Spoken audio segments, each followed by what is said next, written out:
মহান আল্লাহ রাব্বুল আলামিন বান্দাকে কোরআনুল কারীম দিয়েছে তেলাওয়াত করার জন্য। শুধু কি তেলাওয়াত করার জন্যই?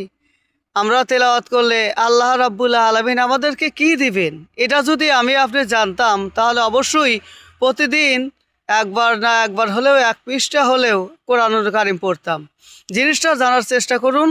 কোরআনুল কারীম আপনাকে আমাকে পড়ার জন্য দিয়েছে এই জন্য যে সকালবেলা ঘুম থেকে ওঠার পরে যদি আপনি কোরআনুল কারীম যদি পড়েন তাহলে আপনার গলাটা পরিষ্কার হয়ে গেল, সেই সঙ্গে আপনার কথা বলার ধাঁচটা সুন্দর হয়ে গেল, কথার ভিতরে যে অহংকারটা বের হয় অহংকারটা দূর হয়ে গেল, কথার ভিতরে হিংসা বের হয় হিংসাটা দূর হয়ে গেল, কথার ভিতরে আপনার অন্য মানুষের যে ক্ষতি রয়েছে সেই ক্ষতিগুলো দূর হয়ে গেল।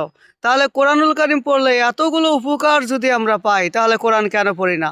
সবচাইতে বড় উপকার হলো রোজ হাসরের ময়দানে কোরআনুল কারীম পড়ার পরিবর্তে আল্লাহ রাব্বুল আলামিন যে নেকি দিবেন সেই নেকি নিয়ে আমি আপনি জান্নাতে যেতে পারবো।